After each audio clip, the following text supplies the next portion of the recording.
Guys welcome back to my channel account छुट्टियों में। आज वीडियो नंबर 27 में हम एडमिशन ऑफ पार्टनर्स के क्वेश्चन को करने जा रहे हैं, जिसमें हम देखेंगे revaluation account, capital account, balance sheet और कैश अकाउंट को किस तरह से मेंटेन किया जाता है। आपका ज्यादा समय वेस्ट ना करते हुए मैं आज का क्वेश्चन जो है वो स्टार्ट करने जा रहा हूँ। ये क्वेश्चन हमने लिया है टीएस गरेवाल की बुक से 2021 एडिशन में से क्वेश्चन नंबर 57। जिनके पास बुक्स है वो अपनी बुक्स में देख लें, और जिनके पास बुक्स नहीं है उनके लिए मैं स्क्रीनशॉट भेज रहा हूँ। इस स्क्रीनशॉट के साथ साथ आप भी मेरे साथ ये क्वेश्चन साथ के साथ सॉल्व करते जाएं। ऐसे तो ये क्वेश्चन है question number 57। Following was the balance sheet of A and B who were sharing profit in ratio 2:1। तो सबसे पहले वर्किंग नोट्स में आ जाएंगे। हम वर्किंग नोट में क्या करेंगे, ए और बी दो पार्टनर्स हैं, यहाँ पर इनकी रेशियो लिखेंगे ए और बी दो पार्टनर्स हैं हमारे। इनकी रेशियो है 2:1। इनकी रेशियो है 2:1। सी एक नया पार्टनर एडमिट हुआ है पार्टनरशिप में, उसका जो शेयर है वो है 1/4 शेयर। सी का शेयर है 1/4 शेयर। ये केस नंबर 1 है, फ्रिक्शन मेथड है। इस मेथड में सैक्रिफाइस रेशियो उतनी ही आती है जितनी हमारी ओल्ड रेशियो होती है, इसलिए इसकी सैक्रिफाइस रेशियो कितनी है। सबसे पहले सैक्रिफाइस रेशियो हमने यहां पर नोट करनी है। सैक्रिफाइस रेशियो उतनी ही आएगी जितनी इसकी ओल्ड रेशियो है। सैक्रिफाइस रेशियो भी 2:1 ही इसकी आएगी, क्योंकि ये केस नंबर 1 है।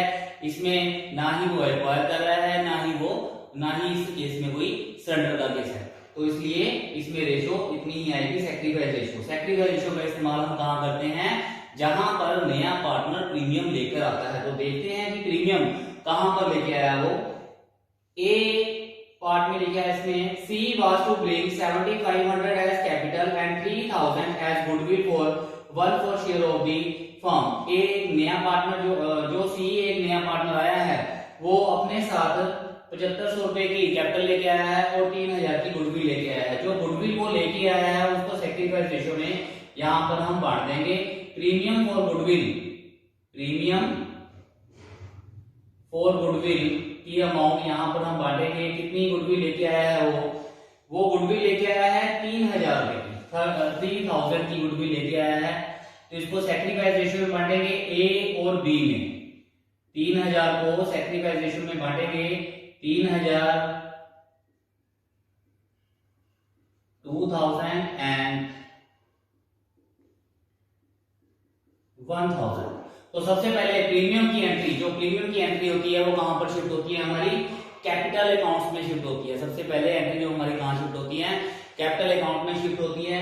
प्रीमियम की अमाउंट है जो हमने निकाल ली है उसको कैपिटल अकाउंट में शिफ्ट करेंगे। कैपिटल अकाउंट का हमने पहले ही ये सारे फॉर्मेट्स हमने बना रखे हैं।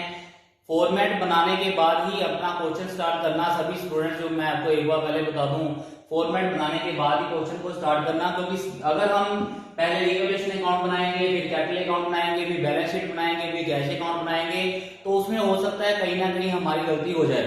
तो इस गलती से बचने के लिए जैसे जैसे हमारे पास क्वेश्चन आता जाएगा वैसे वैसे हम देखते जाएंगे ये ट्रांजैक्शन किस अकाउंट में शिफ्ट होनी है, साथ के साथ उस अकाउंट में वो वाली ट्रांजैक्शन को हमने शिफ्ट कर लेना है। तो इसमें क्या करेंगे, प्रीमियम फॉर गुडविल है, प्रीमियम फॉर गुडविल को हमने बांटना है कैपिटल अकाउंट में। कैपिटल अकाउंट की जो स्टार्टिंग होती है वो सबसे पहले क्या होती है, बाय बैलेंस ब्रोट डाउन से। बाय बैलेंस ब्रोट डाउन कौन कौन से पार्टनर हैं, partner A, partner B, partner C, फिर partner A, partner B, partner C.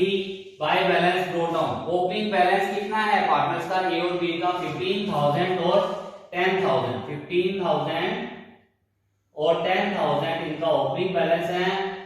By cash जो सी नया पार्टनर आया वो अपने साथ कितनी कैपिटल लेके आया, वो अपने साथ कैपिटल लेके आया। C was bring to be 7500 as capital.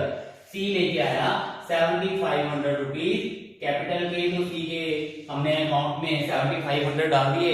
उसके बाद हमने जो ये प्रीमियम फॉर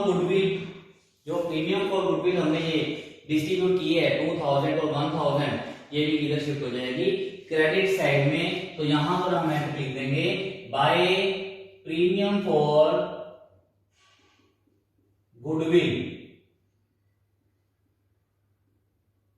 कितनी कितनी अमाउंट है, 2000 और 1000, 2000 और 2000 और 1000 रुपीज हमने डाल दिए हैं। उसके बाद किसी तरह का कोई रिजर्व है कि नहीं है ये देखना हमने। इसमें किसी भी तरह का कोई रिजर्व नहीं है जिसको हमने बांटना है। प्रीमियम फॉर गुडविल थी हमारे पास, और प्रीमियम फॉर गुडविल को हमने बांट दिया है। उसके बाद हमने क्या करना है, पार्ट बी में आगे हम value of stock and plant and machinery were to be reduced by 5%। अब वैल्यू ऑफ स्टॉक और प्लांट एंड मशीनरी की जो वैल्यू है, जो हमारे पास मार्केट वैल्यू अभी आई है स्टॉक और प्लांट एंड मशीनरी की, वो कम हो गई, कितनी हो गई है, 5% कम हो गई है। ठीक है, स्टॉक और प्लांट एंड मशीनरी। तो स्टॉक की वैल्यू कितनी पड़ी है हमारे पास, स्टॉक की वैल्यू पड़ी है 10,000, स्टॉक कम हो गई है। अगर कोई एसेट कम हो जाए तो डेबिट साइड में टू स्टॉक कितना कम हो गया है, 5% कम हो गया है। 10,000 का है, 10,000 का 5% कितना आ जाएगा, 500 रुपए का स्टॉक हमारा कम हो गया है। प्लांट एंड मशीनरी भी कम हो गई है हमारी 5%। टू प्लांट एंड मशीनरी थी हमारी 17,500 की, 17,500, इसका 5% हमने निकाल लेना है यहां पर, ये आ गया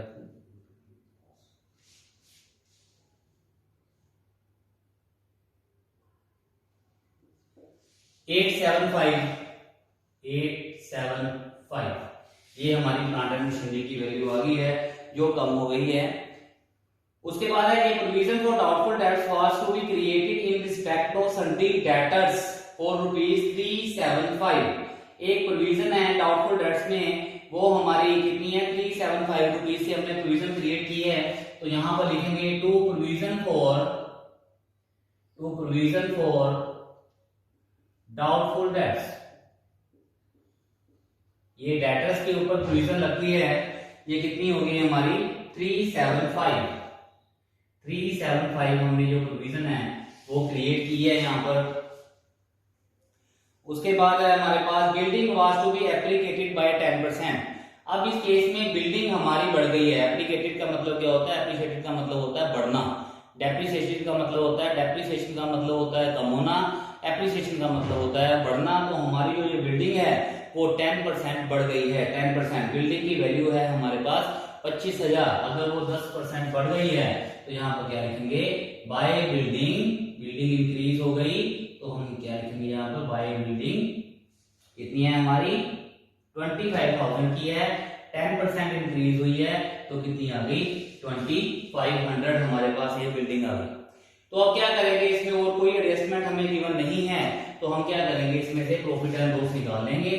इधर आ गया हमारा, इसको माइनस करके देख लीजिए कितना आ गया, 2500, और ये आ गया 875।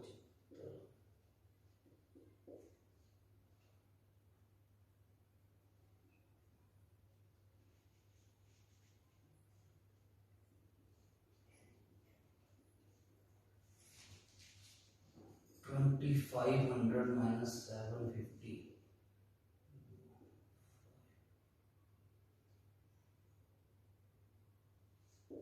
750 हमारा प्रॉफिट आ गया है इसका। To profit on revaluation 750। तो इस प्रॉफिट को हम डिस्ट्रीब्यूट करेंगे ए और बी में, ओल्ड रेशो में, ए और बी की ओल्ड रेशो में इसको डिस्ट्रीब्यूट कर देंगे। 750 इंटू 2/3 और 750 इंटू 1/3, तो ये आ जाएगा हमारा 500, ये आ जाएगा हमारा 250। तो इधर हमारी जो है वैल्यू सेम है 2500, बिल्कुल सिमिलर लाइन में ही हमने इसको लिखना है यहाँ पर 2500। अब क्या करेंगे, जो ये रिवैल्यूएशन अकाउंट का प्रॉफिट है ए और बी में बांटा है, तो ए और बी की कैपिटल अकाउंट में इसको हम शिफ्ट कर देंगे by profit on revaluation. By profit on revaluation कितना प्रॉफिट आ गया है हमारा 500 और 250, 500 और 250, 500 और 250। तो रिवैल्यूएशन अकाउंट में कुछ आइटम्स हमारी, कुछ ट्रांजैक्शंस में हमारी तब्दीली हुई है। वो कौन कौन सी हैं? स्टॉक हमारा कम हो गया है, प्लांट एंड मशीनरी हमारी कम हो गई है, डेटर्स में हमने प्रोविजन ली है। तो इनका जो एक प्रभाव है वो इन सभी ट्रांजैक्शन में पड़ेगा। तो इसको हम सबसे पहले क्या करेंगे, ये एसेट्स और लायबिलिटी में हमारा फर्क आया है, तो एसेट्स और लायबिलिटी के लिए हम बैलेंस शीट में जाएंगे। तो बैलेंस शीट में जैसे जैसे ये अमाउंट हमने डाली है वैसे वैसे इसको शिफ्ट करेंगे। सबसे पहले लिखेंगे स्टॉक। स्टॉक कितना है हमारे पास? स्टॉक है हमारे पास यहाँ पर 10,000 का स्टॉक है, 10,000 का स्टॉक है। 500 कम हो गया तो कितना रह गया? 9500। उसके बाद है plant and machinery. Plant and machinery, plant and machinery थी हमारी 17,500। 17,500 हमारी प्लांट एंड मशीनरी है। 17,500 माइनस 875। 875 तो इसको कर लीजिए, कितना आ गया? ये आ गया हमारे पास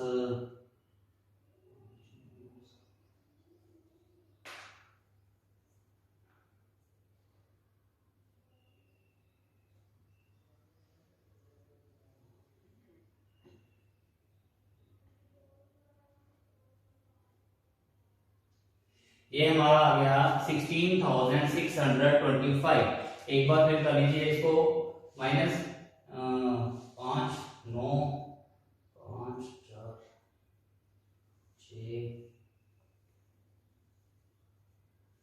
16,625 हमारा प्लांट एंड मशीनरी का आ गया है। उसके बाद है हमारे पास कम हुआ है provision for doubtful dates. Provision for doubtful dates जो है वो डेटर्स में से कम होती हैं। तो यहां पर हम लिख देंगे डेटर्स।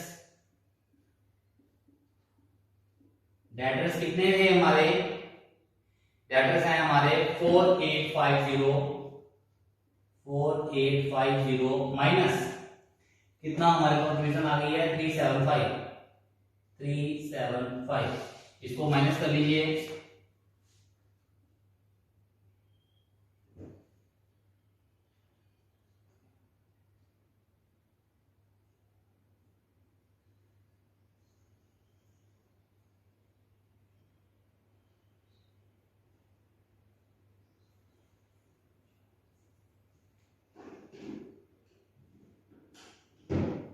फोर 475। स्टॉक हमारा आ गया है 9500 का। प्लांट एंड मशीनरी जो वैल्यू है वो आ गई है 16,625 और डेटर्स की जो वैल्यू आ गई है हमारी वो आ गई है 4475। तो इसके बाद आगे हम देख रहे हैं आगे क्या करना है। स्टॉक की वैल्यू ले ली हमने, ये सब कुछ हमने कवर कर लिया है। बिल्डिंग, बिल्डिंग हमारी 2500 बढ़ गई है। बिल्डिंग की वैल्यू थी हमारी 25,000 प्लस 2500 तो ये आ गया हमारा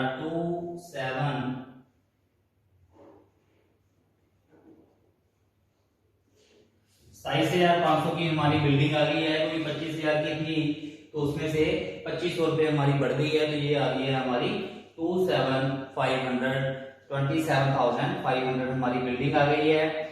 उसके बाद है हमारे पास, अब हम क्या करेंगे, सबसे पहले ये ट्रांजैक्शन को हमने कवर कर लिया। जो रिवैल्यूएशन अकाउंट में हमारा कम और ज्यादा हुआ था हमने बैलेंस शीट में उसको कवर कर लिया है। उसके बाद हम करेंगे कैपिटल अकाउंट्स में। कैपिटल अकाउंट्स के टोटल करेंगे। कैपिटल अकाउंट्स में और कोई एडजस्टमेंट करने वाली नहीं है तो हम इसका टोटल कर देंगे। कैपिटल अकाउंट्स का इसका कितना आ गया 7500। इसका कितना आ गया हमारे पास 11,250। इसका कितना आ गया हमारे पास 17,500।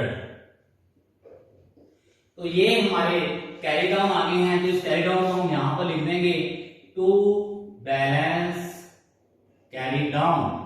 क्लोजिंग बैलेंस कितने आ गए 17,500, 11,250 और 7,500।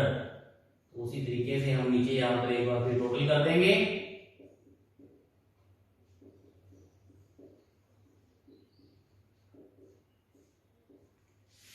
ये हमारे बैलेंस आ गए हैं पार्टनर्स कैपिटल अकाउंट के। अब कैपिटल अकाउंट्स के जो बैलेंस है हमने यहाँ पर डालने हैं। यहाँ पर लिखेंगे हम कैपिटल्स ए बी और सी। ए बी सी की कैपिटल कितनी कितनी है हमारी, जो हमारे क्लोजिंग बैलेंस आए हैं 17,500, 11,250 और ये हमारे कैपिटल्स का बैलेंस आया है, वो कैपिटल का बैलेंस लिख दिया है। सन्ड्री क्रेडिटर्स में किसी तरह की कोई भी चेंज नहीं हुई थी, तो सन्ड्री क्रेडिटर जितने हैं उतने ही लिख देंगे 32,950। यहां पर लिखेंगे सन्ड्री क्रेडिटर्स 32,950। अब एसेट साइड पे हम देखते हैं हमारे पास क्या था, बिल्डिंग की एडजस्टमेंट हमने कर ली। उसके बाद प्लांट एंड मशीनरी की एडजस्टमेंट भी हो गई है, स्टॉक की एडजस्टमेंट भी हो गई है, सन्ड्री डेटर्स की एडजस्टमेंट भी हो गई है। कैश इन हैंड अब हमने करनी है कैश इन हैंड की एडजस्टमेंट। यहां पर अब हम कैश इन हैंड, हमारे पास कैश कितना है, तो स्टार्टिंग में हमारे पास कैश था बैलेंस शीट में 600 रुपीज का कैश ले रखा है। तो यहां पर हम स्टार्टिंग करेंगे टू बैलेंस ब्रॉट डाउन। कितने का कैश है, 600 रुपए का, 600 का हमारा कैश है। इसमें क्या क्या ऐड करेंगे, जो नया पार्टनर अपनी प्रीमियम की अमाउंट लेके आया और जो नया पार्टनर अपनी कैपिटल की अमाउंट लेके आया, वो कैश में लेके आया, तो इसमें हम वो कैश ऐड कर देंगे। यहां पर लिखेंगे टू कैपिटल टू प्रीमियम। अब कैपिटल कितनी लेके आया था, कैपिटल लेके आया था 7,500 की कैपिटल लेके आया है, और प्रीमियम कितना लेके आया था, वो 3,000 का अपना प्रीमियम लेकर आया है। तो इसको टोटल कर देंगे हम यहां पर। इसका टोटल आ गया हमारे पास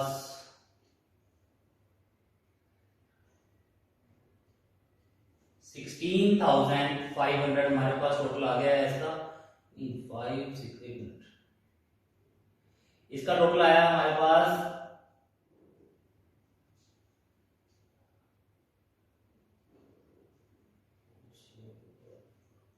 अकाउंट का टोटल हमारा जो हमारा आ गया है वो आया है 11,100। इस 11,100 को हम बैलेंस शीट में एसेट साइड की तरफ शिफ्ट कर देंगे। उसके बाद हमने टोटल किया है, टोटल करने के बाद हमारा 69,200 दोनों साइड्स का टोटल आपस में मिल गया है। इस तरह से हम अपना क्वेश्चन एडमिशन ऑफ पार्टनर में कवर कर सकते हैं और उसको आसानी से निकाल सकते हैं। उसको निकालने के लिए एक बार फिर से मैं आपको एक बार रिवाइज करवा दूं कि किस तरह से हमने क्या क्या करना है। सबसे पहले हमने सैक्रिफाइस रेशियो को निकालना है। इस केस में हमने सैक्रिफाइस रेशियो नहीं निकाली कोई भी एडजस्टमेंट या कोई भी मेथड लगाने के बाद, क्योंकि ये फर्स्ट केस है, फ्रिक्शन मेथड है जो मैंने आपको अपनी पिछली वीडियो में करवा रखा है। तो इसके लिए इस केस में सैक्रिफाइस रेशियो उतनी ही आती है जितनी हमारी ओल्ड रेशियो होती है, इसलिए हमने सैक्रिफाइस रेशियो को उतना ही रख लिया है। उसके बाद हमने देखना है पार्टनर्स कोई प्रीमियम लेके आया, अगर प्रीमियम लेके आया तो उसको हमने बांट देना है। बांटने के बाद इस एंट्री को हमने शिफ्ट करना है, कैपिटल अकाउंट में शिफ्ट कर देना है। उसके बाद हमें देखना है किसी तरह का कोई रिजर्व, कोई प्रॉफिट, किसी भी तरह की कोई गुडविल बैलेंस शीट के ऊपर हमें ना दिखाई दे। अगर दिख रही है तो उसको बांटेंगे। इस क्वेश्चन में हमें किसी तरह की कोई भी गुडविल या रिजर्व प्रॉफिट नहीं दिखे तो हमने कोई भी ऐसा ट्रीटमेंट नहीं किया। उसके बाद हम रिवैल्यूएशन अकाउंट में आ जाते हैं। रिवैल्यूएशन अकाउंट की जितनी भी ट्रांजैक्शंस होती हैं, अगर एसेट्स कम होती हैं तो हमने उसको डेबिट साइड में डाल देना है, अगर एसेट्स बढ़ जाती हैं तो उसको क्रेडिट साइड में डाल देना है। तो उस तरह से करने के बाद हमने ये सोल्व किया। इसमें से प्रॉफिट जो आया उस प्रॉफिट को हमने शिफ्ट किया फिर कैपिटल अकाउंट्स में। कैपिटल अकाउंट में शिफ्ट करने के बाद सारी एंट्रीज को कैपिटल अकाउंट्स में शिफ्ट करने के बाद फिर हम आते हैं बैलेंस शीट में, क्योंकि रिवैल्यूएशन अकाउंट में हमारी कई एसेट्स कम होती हैं, कई लायबिलिटीज बढ़ जाती हैं या लायबिलिटीज कम हो जाती हैं। तो उन ट्रांजैक्शंस को कवर करने के लिए हम डायरेक्टली जाते हैं बैलेंस शीट में। जो एसेट हमारी कम हो गई उसको हम माइनस कर देंगे, जो हमारी लायबिलिटी बढ़ गई है उसको प्लस कर देंगे। जो भी हमने इन्वेस्टमेंट्स की हैं वो हमने बैलेंस शीट में कर दी हैं। उसके बाद हमने उसके बैलेंस निकाले, जो कैपिटल अकाउंट्स के हमारे बैलेंस आए हैं, क्लोजिंग बैलेंस आए हैं, उन क्लोजिंग बैलेंस को हमने शिफ्ट किया बैलेंस शीट में। इस तरह से हमने क्या किया, अपनी बैलेंस शीट को प्रॉपर मेंटेन कर लिया। दोनों साइड हमारा जो 69,200 आ गया है। आप भी अपने जो क्वेश्चंस हैं, ऐसे क्वेश्चन अगले जो क्वेश्चंस हैं बुक के, वो आसानी से कवर कर सकते हो इस मेथड के द्वारा। और कम से कम समय में हमने इस क्वेश्चन को तैयार करना है और कम से कम समय में हमने इस क्वेश्चन को सोल्व करना है, ताकि जो एग्जाम्स में हमें किसी भी तरह से टाइम की कोई भी समस्या ना आ सके। मेरा अभी तक ये चैनल सब्सक्राइब नहीं किया है तो पहले वो मेरा चैनल सब्सक्राइब कर लें और बेल आइकन का बटन दबाना ना भूलें, ताकि जो मेरी आने वाली वीडियोस आपको समय समय से जानकारी देती रहे। अगली वीडियो तक के लिए गुड बाय।